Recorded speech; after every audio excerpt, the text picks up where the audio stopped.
Hello, folks. There was an idea, and that idea was to do a spoiler pod for this movie that came out this week. And so this is our Infinity War bonus pod spoiler cast. How's that? How's that for a name? Good? That's shorthand, Doug. I'm going to go ahead and say the word spoiler cast, because you won't. So, yeah, we're going to be talking Avengers Infinity War, and if you haven't seen the movie, I don't care if you listen, but, like, that's your loss. Mm-hmm. But they could be... What if they're like those people who, like, try and spoil the movie for people purposely? Like those people who went down the line in the last Harry Potter book and just yelled out, like, Dumbledore lives a nice life and lives forever. So, yeah, this last Thursday. Yes. Now, Jack and I both went and saw the Avengers movie. Mm-hmm. Doug is very happy that the Timberwolves lost their Game 5, so he didn't have to miss it. I'm not going to go on record and say that. I don't think anyone from my job listens to this, but I'm not comfortable saying anything to that effect. Okay. In any case, Doug, so you go see the movie, this movie. What you come out, what is your first thought? Give me your first words. Words were hard after that movie ended. I think we should get into the ending later. Let's talk in general about the movie, but yes, like that. Fuck, if that isn't just the most devastating ending to, like, really any movie. Like, yes, some movies have dark endings, but, like, for some reason in this franchise, that felt especially... Well, also, when a movie has a really dark ending, a lot of times they don't spend so much time on that it's being really dark. A lot of times the dark thing happens, like, in a second at the very end, and the screen goes black. You know, they dwelled on this fucking... It was like 2 minutes of silence and people just slowly fading away. Yes. Yeah. So again, yeah, let's just talk about kind of the plot and the movie in general, and we'll get into the ending later. Okay. I have some talking points written down, so we're not just a crazy garbled mess. First of all, we'll still get to the crazy garbled mess, but good to have some talking points. Exactly. I just want, like, at first, character arcs in this movie are done absolutely right, which is so, like, necessary in a movie that has so many fucking characters in it, and it's so hard. So it's amazing that they literally, I feel like every single character did something that makes sense for their character. Do you know what I mean? Yeah, I think that, like, on one hand, you could call them character arcs. It's almost like, I feel like a lot of characters didn't necessarily have an arc. Some characters did have little mini arcs, but, like, every character was given their moment to shine, and they were given some sort of little development. But most times those developments were based on not necessarily the content of this movie, but based on our pre-existing knowledge of these characters from the existing movies. They took really, the Joe and Anthony Russo, the directors of this movie, took really great advantage of people's experience knowing these characters already from other movies. They didn't do any, like, they did not, like, there was no setup part of, like, and here's what we're going to do with this character in their arc in this movie, like you do in other movies, even when you do know the characters, you know, like, there was no, like, and here's a character flaw that I have, you know, like, that's how character work generally works in movies. But, like, yeah, they just took really great advantage. They just hit the ground running with all these characters and gave each of them, like, just enough moments, small moments to shine and give you something really unique with each of them. I think that's key to the success of this is that sense of balance and, like, yeah, the character you got the most time with and the most actual arc with is Thanos. Easily. Which is... Absolutely. Super cool. Oh, yeah. I have on here, that was my first one that I want to talk about. Like, I wanted to also talk about, like, so his motivation is definitely changed from the comics, right? From the Infinity Gauntlet comic, right? It's yes. Like, he is presented here as someone who is like out to solve a problem in the universe, whereas like in the comics, the thing he's out to do is, I mean, he's not even really out to do anything. He's courting his... There's two things. One, he's a nihilist and he just doesn't care. Yeah. He's just doing it kind of for his own entertainment. Mm-hmm. And also, like that's a really big thing. If you read Infinity Gauntlet or any of the Starland stuff with... I'm going to. It's great. With Thanos, the number of times characters say, he's a nihilist, with nihilist in all caps, is staggering and wonderful. It's great. But also the big thing that they cut out of this movie was that he is in love with literally the character Death. Yeah. And he is trying to impress her by causing death. It's this constant thing of she's never impressed with him, so he keeps doing more and more and more and gets to this galactic scale. But anyway, that's not really a part of this movie. Yeah, they made it about him wanting to fix galactic overpopulation, universal overpopulation, or this perceived idea that like that will eventually be a problem if it isn't already. And so, he's basically, going planet by planet, killing half the population at random. Mm-hmm. And, which is kind of an extension of, I mean, really, like, in Infinity Gauntlet, like, he, with a snap of his fingers, erases half the population of the universe as, like, the inciting incident for it. That's not really a spoiler. That's, like, that's the... I knew that was... Yeah. Isn't it that, like, and I know that people were talking about the finger snap before this, like, isn't the finger snap, like, the last, like, image of an issue or something? I don't recall exactly when exactly it happens. It's in the first issue. Oh, in the first issue?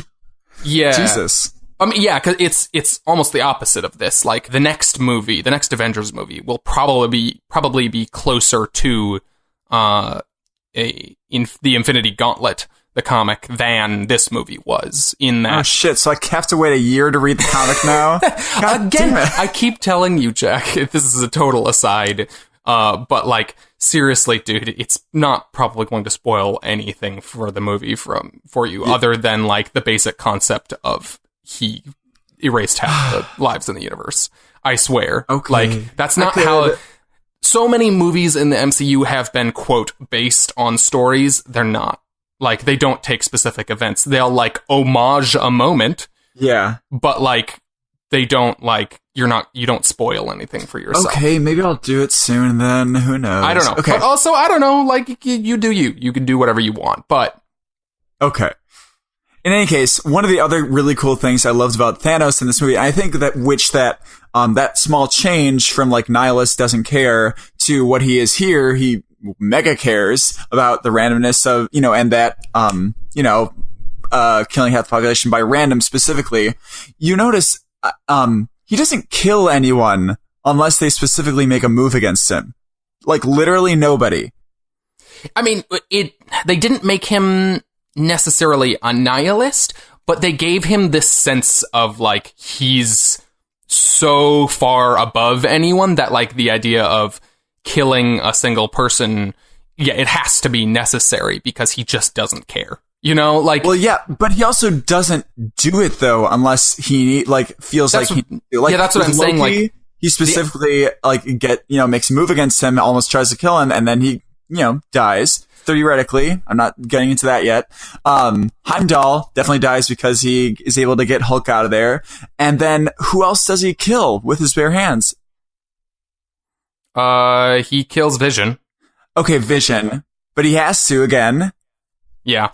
But I don't think that's so much a case of he cares so much about life that he's killing people. He thinks on a universal scale. He doesn't think about the individual scale of a person unless it becomes a specific barrier for him. Mm-hmm. He doesn't not kill a person because like killing is bad. He doesn't kill a person because like what's He'd rather the point make it of killing random. this well, I don't even think it's that. I think Really? it's just that, like, no, because the whole movie he spends, like, wanting them to, like, surprise him and stuff. Like, it's like he's so filled with this sense of, like, none of you tiny people matter. I don't think he thinks killing a specific person he thinks it's a drop in a bucket, you know? Mm-hmm. Like, only killing these large swaths of people does anything for him. You know, I don't think he's, like, avoiding killing people out of any kind of sense of morality. I don't know. I feel like there's a sense of the randomness aspect in him, that he'd rather do it with the randomness of the finger snap as opposed to choosing, because I feel like he thinks that that's the natural order of things. Because what he feels like he's a force of nature. He needs to, I mean, he feels like he's doing nature's duty to, like, you know, balance the universe. And I feel like there is a sense of it, because he does have places where he talks about how he respects Tony Stark or whatever. He hopes they remember him. How he doesn't kill Peter Quill, even though he does make a move against him. And he says, I like him because he's just a father who likes his daughter's boyfriend. I think there are these moments that show that, you know, it is something. It might not be a lot to him, but I think he has some sort of duty to the randomness aspect of it, so that he doesn't feel selfish to, like, oh, this person, fuck this person, you know? Yeah, I could see that as well. I think that's a reasonable read of the character. I don't know. Who knows? But anyway, yeah, the character of Thanos, just in general, though, like, it's the perfect balance of, like, that character is so intimidating, not just physically, but, like, his personality, his presence in a scene. It's this, like, I mean, and it's no secret he's, like, very similar to, like a dark side or whatever. Like, those characters are very similar. But he had this almost, like, those two characters specifically have this very calm, reserved, like, intimidation factor. Mm-hmm. That, like, that Brolin and the CGI rendering of that character in this movie, like, really brought through. And I just, yeah, like, that plus, like, the amount that they kind of delved into kind of how he sees the world and everything, and gave him just those small little emotional moments that, like, made him feel real, if not sympathetic. Oh, like, yeah. Like, really made him a super compelling villain. Mm-hmm. Well, think about it. Like, what I love. Okay, you know, he has to, you know, throw Gamora off there and kill her, and I love that pays off when he's being subdued. And you already, like, when he's being subdued by Mantis, do you remember that? And she's like, he feels like so much loss and shit like that. And during that whole time when they have him subdued, it's like, oh my god, he's like a second away from being able to, like, murder literally all, like, but they have them right there. But then you learn, like, it's a climax for that moment for him, and as well as Peter Quill, because he finds out, like, because he's feeling so much from that emotional journey, and, like, it's just amazing that they're able to put that much emotion on this character that is, committing mass genocide. And it's just, oh my gosh. And of course, you know, Peter Quill has to fuck it up and punch him in the face. But again, that is one of those things that's, like, it makes sense for his character. The motherfucker has severe abandonment issues, and he's a man-child. Like, it makes sense. Yeah. The whole movie, he's trying to make his voice lower. Like, I love it. Yeah. Yeah, so, like, that moment in particular is, like, you know it's going to happen. Yeah. That whole scene, like, because we as the audience, it's a dramatic irony thing, you know, like, we as the audience know what happened and why Thanos is upset, and you're seeing him be upset, and they're trying to figure out why, and Peter Quill comes down, and you're like, oh, shit. Yeah. And you are just waiting for that reveal, and Peter Quill's getting angrier and angrier, and, like, you know this is going to fuck this up, and it's, like, it's that build of tension. Like, that scene is really well structured. Yeah. That whole bit on Titan, planet is such a good, like, few sequences. Like, that whole arc of the story is really well done. Like, talk about, because you specifically, like, and a lot of people, they specifically wanted more, like, less killing off nameless hordes and more all of the people pitted against one villain. Like, what do you think they did really well to pace that out? How do you think they could have gone wrong with that kind of battle? Because it seems hard to do, right? Yeah, I mean, we got kind of the best of both worlds in a lot of ways. Yeah. Like, in terms of, like, we got, yes, what many fans have been asking for, which is, like, I'm tired of, I can only speak for myself, I guess. I'm tired of, like, the Avengers movies, the Avengers team, like, going, like, the only threat that, like, the writers think that they can face is, like, well, let's just throw as many nameless characters at them as possible. They fought the Chitauri, they fought all the Ultron bots, like, even when theoretically Ultron is a big threat in and of himself, and they do fight him, most of the movie is them fighting tons and tons and tons of tiny enemies, like versions of him. And this movie gave us finally, like, here's a single character who is powerful enough to face all of them. And that makes for, like, it makes for a really clear, concise action sequences where everyone gets moments to shine, and it centralizes the threat. Mm-hmm. You know, like, it makes it, it makes it feel like they're gaining ground or losing ground depending on how the enemy is doing, you know, rather than like, oh, they killed 10 more of these monsters.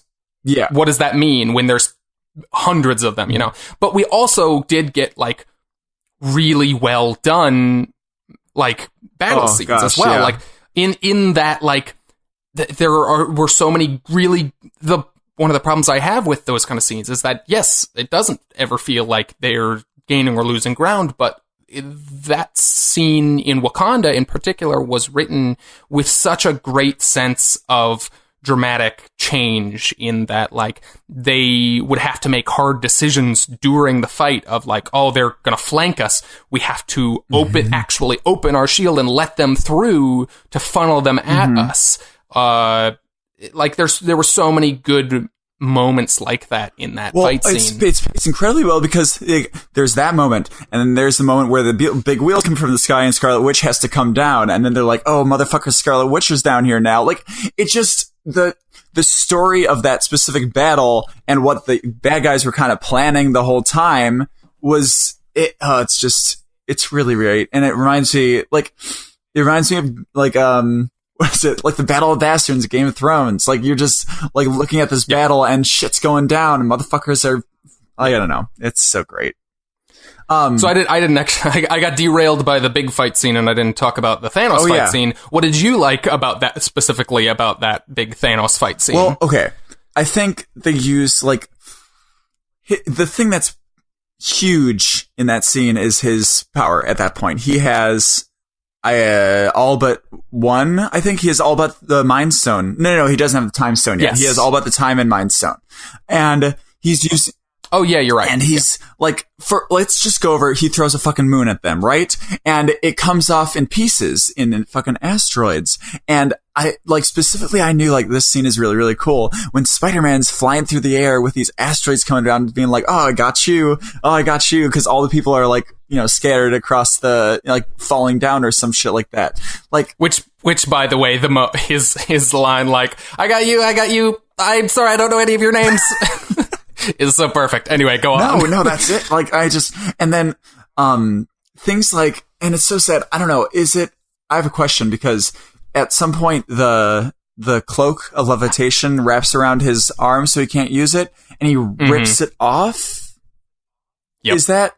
Is he dead? The cloak? Yeah.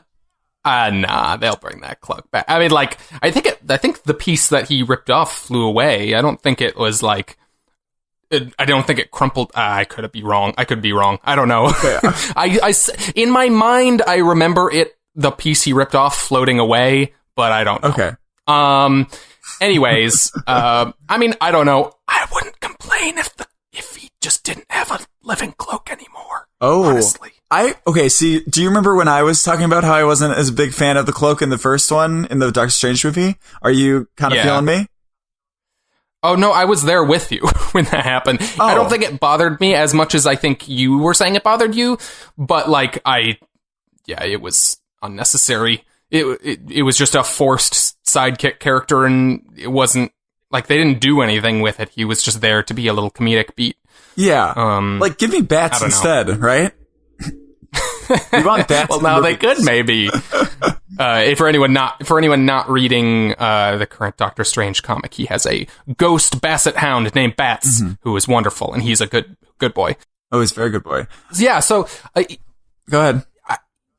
Yeah. So just like they used, it's a lot like the big fight scene in Civil War, like the big airport fight scene, in that like they made such good having a focused fight scene, and this is like an even more focused version of that, where like they're able to give characters their own specific moments against a specific character, allows you to like use their powers in way more interesting, dramatic ways that like create more of a sense of ebb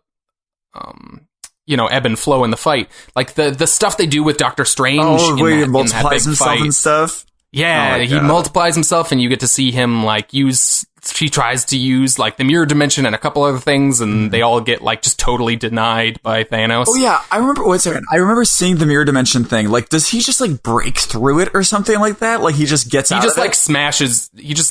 He like tries to trap him in the mirror dimension, I assume, is what he was trying to do. You just see like the weird like diamondy looking thing for like he a just second. Like, punches it and it just kind of shatters. Yeah. So like, you can't fucking do shit to Doctor Strange, to Thanos. He's just gonna like swat away anything you do.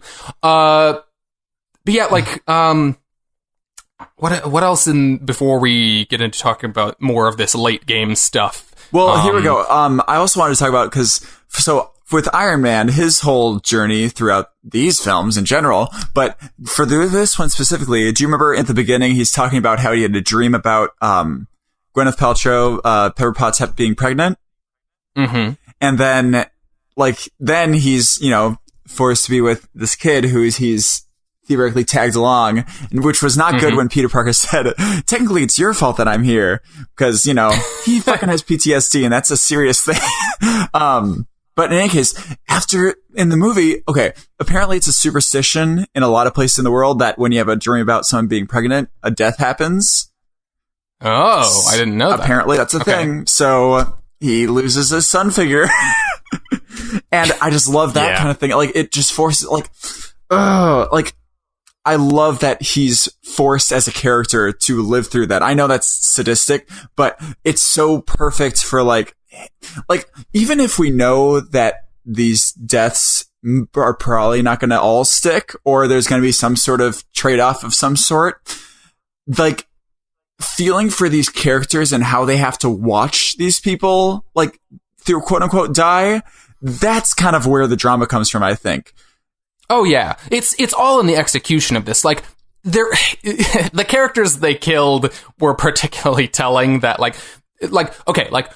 other characters, like, Vision is probably dead. Well, I don't know. Sure, he might have gotten his consciousness. I don't know. Well, yeah, again, we'll see. But Gamora's probably almost assuredly dead, right? Anyways. If she's trapped... wait. For Gamora, if she's trapped in the Soul Stone, like, we see her little girl, her is... possible. He's in an orange area, and she's right there. Just saying. Yeah. It is possible. Anyway, we'll find out. But like specifically the characters who like evaporate in the end of the movie. Sebastian Stan. It's particularly telling. Yeah, that like the big characters they kill, like Spider-Man, Black Panther, Doctor Strange, most of the Guardians of the Galaxy, including Peter Quill, like.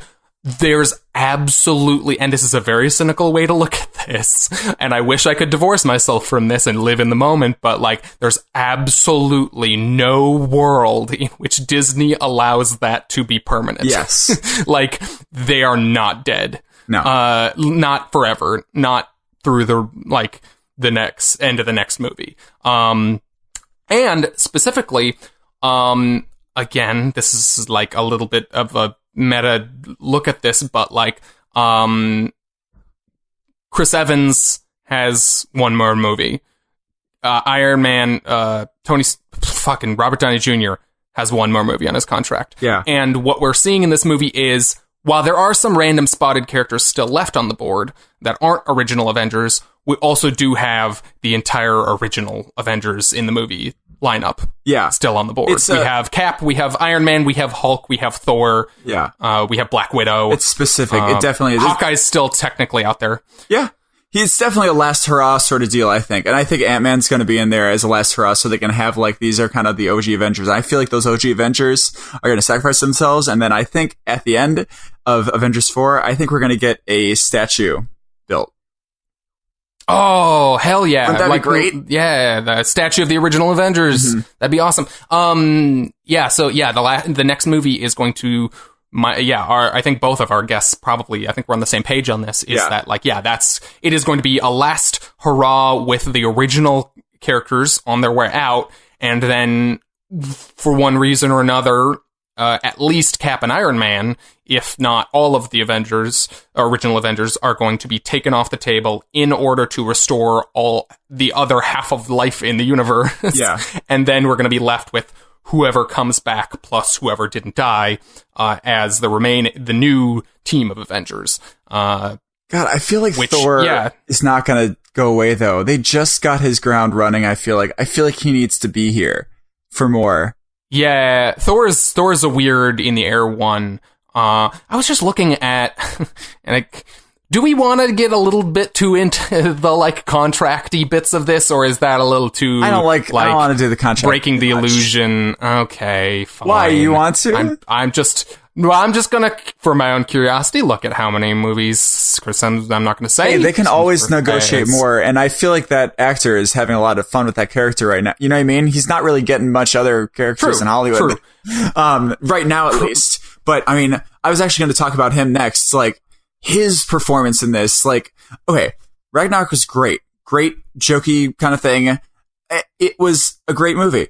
I loved him in this, though, so much, because specifically the scene where he has to talk to Rocket about what has happened in the last week, and he's trying to mask it with laughter, but you can hear his voice breaking, and you see tears running down his face. It's just a beautiful performance for him, and it's something that we have not seen from Thor at all. Like, that was the weakest Avenger, and now he's, like, my favorite one. Yeah, you mean character-wise? Yeah. Yeah. Like, that scene, like, part of what I love about, and what has made the Russo's, Marvel stuff so successful is because, like, superhero movies, and superhero media in general oftentimes, like, really often devolves into cliches, and they seem really, really aware of, like, what has been done and what is new and what isn't in superhero media. Mm-hmm. And, like, when they create moments like that, like, that's not something I've seen in a superhero movie, much less really many movies where, like that's a really unique moment with that character where, like, he's smiling and laughing and crying at the same time. Yeah. And it's like they're just really good at creating really unique, memorable moments and sequences in their Marvel stuff. And it's been up in the air if they're going to be making more stuff after Avengers 4. They're making that, but then, like, who knows? But they're still saying, like, we're not done if Marvel's not done with us. And I would be super cool if they just kept going. Yeah. Because, like, not just that, but, like, all of their Marvel stuff has been super different. Like, tonally and in terms of content. Like, every time they announce their new thing, like, when they announced Civil War, after Winter Soldier, it was like, oh, that movie was so specific in tone to be like an espionage thing. And I was like, I wonder how they're going to handle, like, a big superhero thing. And it was amazing and very different from Winter Soldier. And then they announced this, and I was like, whoa, this is getting, like, cosmic, and, like, there's so many characters and, like, all that stuff. And it's entirely different from both of those other two movies, and yet still fantastic on its own. Like, they have a lot of range, and they really understand these characters and how to use them in new, interesting ways. I'm huge fan. I would love to just see them make these movies forever. I mean, they've expressed interest specifically in when X-Men come forward and doing Secret Wars, right? Or Secret Empire. I don't know which one it is. What's the big one? I mean, there's both. Oh. Secret Things. Secret Wars is probably the one they were talking about. Okay. Okay. The other characters I love, before we get into general talk, is and we were talking about this a little bit, Gamora and Thanos, like their just relationship in general, and her thinking when she kills him, like just absolutely losing it. It's just, I love Zoe Saldana, and I don't want her to be gone. Like, they were such a big part of this movie. Yeah. Their relationship together, it sold so much of his humanity, and her like abuse all throughout like her life. And I just a lot of people think, her being trapped in the Soul Stone means that maybe she will be a version of Lady Death who rejects Thanos' love in a different way. Yeah, like as a father-daughter love, like he'll be trying to impress her and she'll reject it. Or maybe if she's not like actually Death, maybe it'll be the same kind of idea, that he'll be like trying to impress her. But it'll have to be in a different way because I don't think she'll be impressed at all by him killing more people. That made me wonder, so if we're theorizing that Gamora could be in the Soul Stone, do we think Vision could still be in the Mind Stone? I mean, I guess so, but does it matter if he's in the Mind Stone? Because if his consciousness is downloaded, then it doesn't really matter anymore. I know, but I'm just saying, I'm not entirely sure what you're saying. If she already got his consciousness off of the Mind Stone, I don't think she did. I don't think they were saying no. I don't think she would have had a duplicate of his consciousness. He was still in there, and I don't think she has a copy of him. I think that what he is in there. Maybe she succeeded in setting because all they were talking about was reprogramming the Mind Stone so that he could be removed. And maybe she succeeded in that, so they still could remove him from the Mind Stone at a later point, is my theory. But he's still in there. But she did the groundwork that will allow them to take him out again later. I don't know. But maybe he's also dead. I don't know. I feel that. I loved how they did also. I don't know about why, but there's something about how they do the physics in how they treat physics, within a person-to-person basis, that I really love. There's a specific moment at the beginning when Thanos, he cracks the Tesseract and he has a stone amongst it, and he blows it, and I thought that the glass around the stone was going to just blow off into air, but it had a weight to it, and there was something about him blowing it and it has weight and it still is there. His blowing it away didn't really do much, but the stone was still there amongst the glass. I don't know. There's something about that I was like, wow, the physics of this is really, really cool, and how they're showing CGI in a really cool way, and just technology in general in this movie was really shown off. I'm really excited personally to see, because apparently they shot the entire thing in 70mm. Did you know that? I don't know that I knew that they did the entire thing. I'm still kicking myself. I saw it in a regular. I don't remember. Did you end up seeing it in a regular theater? I was unclear on that. I did see it at a regular theater, but I have tickets for a 70mm IMAX. Yeah, I'm hoping I did not, because I think both of us missed that because we were both on kind of news blackout. Media blackout on this thing. We didn't watch any trailers after the first one. We didn't look at I assume I definitely didn't look at any articles talking about the movie after that first trailer, other than seeing some headlines and stuff. But so I think we both totally missed that movie was shot entirely in 70mm IMAX, which is that's awesome, and I really want to see it in the intended format.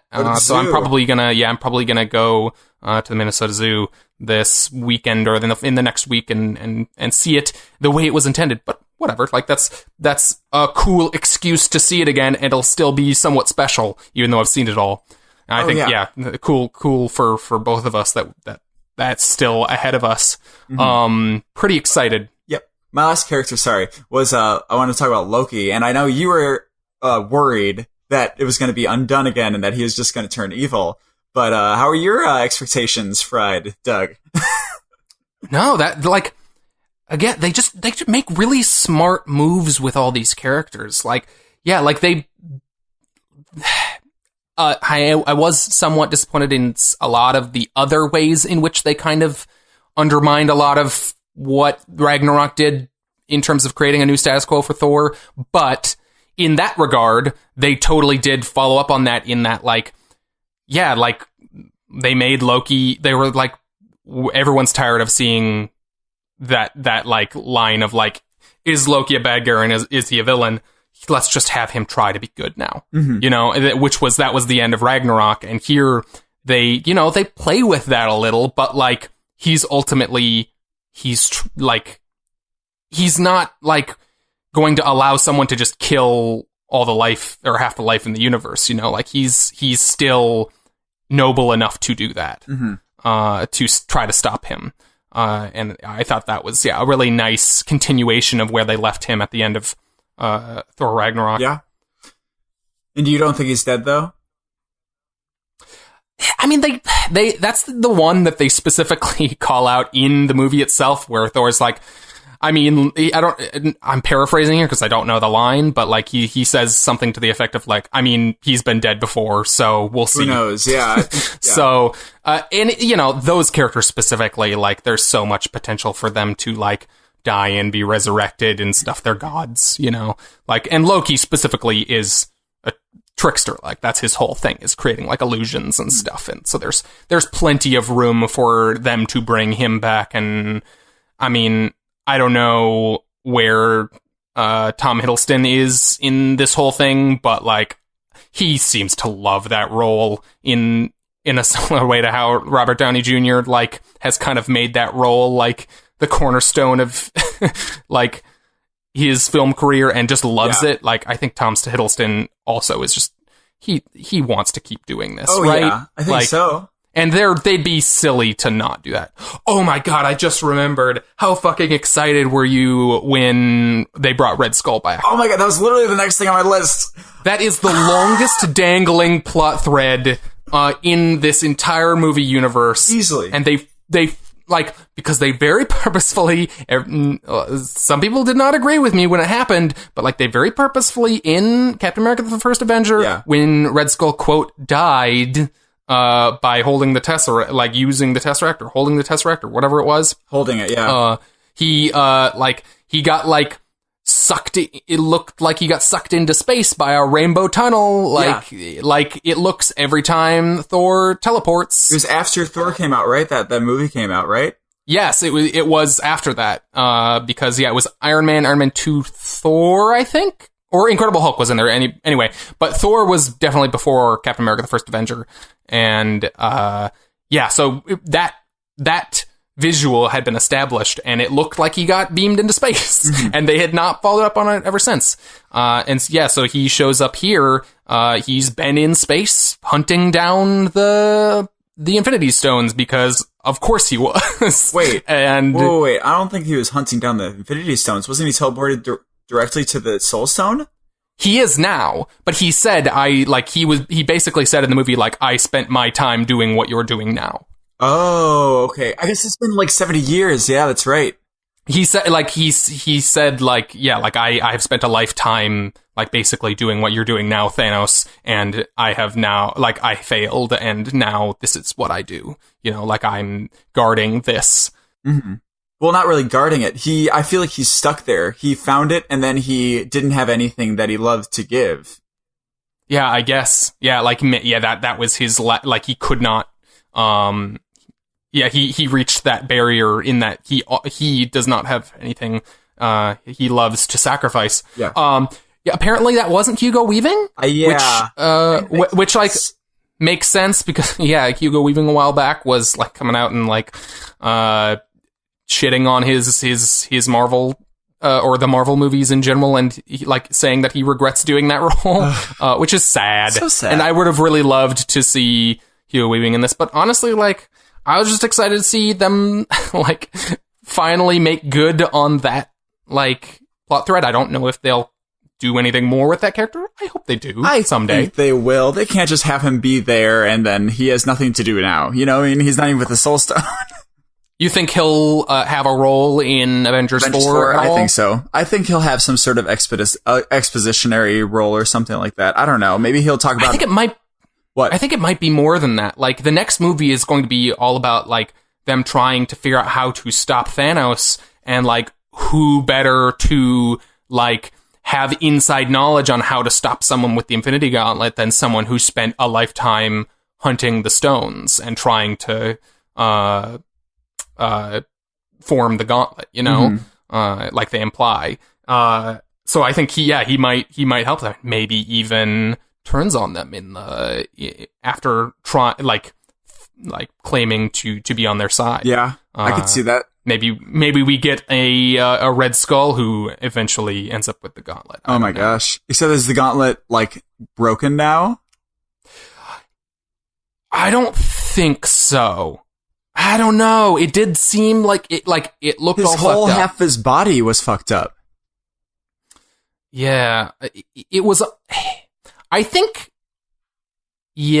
like maybe I think the part of what's going to happen in the next movie is it's going to be like them being like, well, the only way to undo this is to get the gauntlet, and they're going to like spend the whole movie trying to get the gauntlet, and then eventually they're going to get to it, and he's going to be like, it doesn't work anymore. And that's going to be like this big like twist, you know? Oh god, that'd be crazy. I just realized half of his body is like, it showed that it was like, had like ash and it was ashen and it wasn't like vibrant anymore. And half his body was normal. Is that the cost for balancing the universe like that? I miss whatever you're talking about here. Is that actually a thing that happened? His arm, the arm that's wearing the gauntlet, is visibly like ashen. Like it looks like it's like disintegrated a little bit. And was that his skin, or was that it skin covered in something because like the gauntlet exploded or whatever? The gauntlet didn't explode. It was just visibly broken, and it was like it looked charred. Charred, yeah. His whole body looked that way. I'm just wondering if it's like more like. I'm just wondering if it's more like it's like, you know, like soot or ash, you know, like not a physical like problem with it. I don't know. Anyways. I don't know. I think it'd be cool if it was like a physical thing that like he killed half the population, so half his body is like fucked up now. I don't know. I think we should wait. What are you going to say? Go ahead. Oh, I was just going to say one last little topic here. Okay. The Doctor Strange moment at the end / the like, what do we think of that? Giving up the time stone? So yeah, at the end of the whole movie, like, well, they have a moment early on where Doctor Strange says to Iron Man, like, just so you know, like, if it comes down to like me saving your life or Spider-Man's life or anybody's life or giving up this stone or I mean, whatever, if letting you die or giving up this stone, he's like, I'm 100% going to protect the stone and let you die.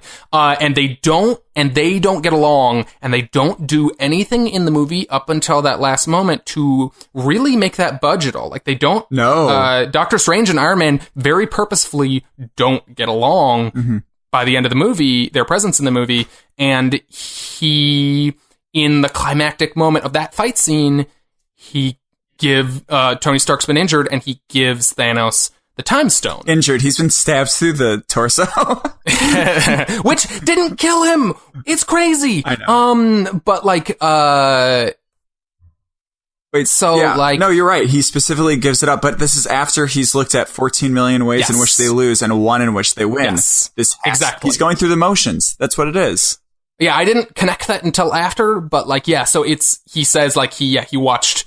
Is that the exact number he said? Yeah. It doesn't really matter. But like, yeah, 14 million, he like looks through time to see like how to beat him. And he says, I watched 14 million ways in which this conflict will play out. And Iron Man asks, how many did we win? And he very dramatically says, 1. And then when he gives the stone, he says, "This is the only way." Yes. We're in the end he game. Says, this is the only way. So, yeah, the idea is, we believe that, like, he gave up that stone because that fits in with the only timeline in which he saw them defeating him. Mm-hmm. He has to, even though it doesn't necessarily make sense, like, in order for that timeline to play out, he has to get the stone. Mm-hmm. Because whatever leads to them beating him happens in that timeline. Now, do you think it's more that Thanos thinking he's won and getting the stone, or do you think it's about Tony being alive? It's probably a combination. I think it might be about, like, the Infinity Gauntlet needing to be used up so that he's not as powerful anymore. Mm-hmm. Like, he doesn't have an infinite power so that they can defeat him. Mm-hmm. Or maybe it is about Iron Man living. I'm not sure, but whatever it is, Doctor Strange saw it and decided that needed to happen in order for them to win. Also, do you remember when during the whole promotion for this movie, Benedict Cumberbatch has been vocal about saying he's the only actor who read the whole script? It's totally a joke. It's totally a joke. That's great. Right? Yeah. Because he definitely didn't, but he totally did. I love that. Yeah. I want to... Okay, so final thoughts. Because we're going a little bit. But final thoughts for me. I went to this movie because I wanted to tailor my expectations, because a lot of the critics were like, it's a lot of big stuff happening all the time and whatever, and it's just it becomes kind of messy. But the pacing, I thought, was a goddamn masterclass. Like, they made me think they were going to have a problem with this big shit happening left and right all the time, but I personally thought it was planned. Like, it planned its ups and downs absolutely perfectly. It seems like big shit is happening all the time because you feel invested in, like, literally everything that is happening with literally every character, because literally every character has had at least an entire movie of development. It feels like big shit's happening, but the big shit that's like, when you're watching, like, a really good episode of Game of Thrones, you feel like big shit's happening all the time. It still has its up and downs. It has its humorous points. It has its really fucking crazy, awesome moments. But I thought this movie was amazing at pacing. I thought it did perfectly. Yeah, they took really good advantage of us all having all this experience with these characters. They're finally getting to that point in the movies. I think this was a really well-timed, decision to make this particular story, because we have now had enough time with all of these characters that they can just hit the ground running with all of them and, like, give them meaningful development without having to devote, like, as much time to each character as they would have to in a normal Iron Man movie or a normal Cap movie, really, really well paced out. It's going to be excruciating. Waiting for next May. We have, between now and then, July, Ant-Man and the Wasp, which is apparently taking place before this, is what you were saying? Yeah, it has. Or that's implied? I'm pretty sure it is implied, at least in the trailer. I don't know that I saw that, but I feel like it kind of has to. Yeah. That's probably confusing. I think for 60 to 70% of audiences aren't going to make that connection and be confused, but I think post-credit scene is going to tell us how Ant-Man and the Wasp are doing nowadays. Oh yeah, definitely the post-credit scene is some people going to be... Oh yeah, one or the other of them is going to evaporate. Yeah. Oh yeah, some people think, like, they're gonna go on this whole, like, adventure, and what is it? Evangeline Lilly has been vocal about saying, like, they are going to explore going into that smaller, what is it called? The smaller thing that they can't go to? The smaller thing. They call it the quantum realm in these. It's the microverse in the comics, but I gotcha. But, like, they think they're gonna go in the quantum realm. They're gonna, like, save, what is it? Her mom, right? Janet. Yeah, the original Wasp. They're gonna get back, and she's gonna turn into dust. Oh shit. Oh dear. Yeah, but yeah, so we got that, and then we also, as the post-credit scene on this Avengers movie, connected to, and will probably connect to again in Avengers 4, is the implication. We got Captain Marvel, which is a flashback movie.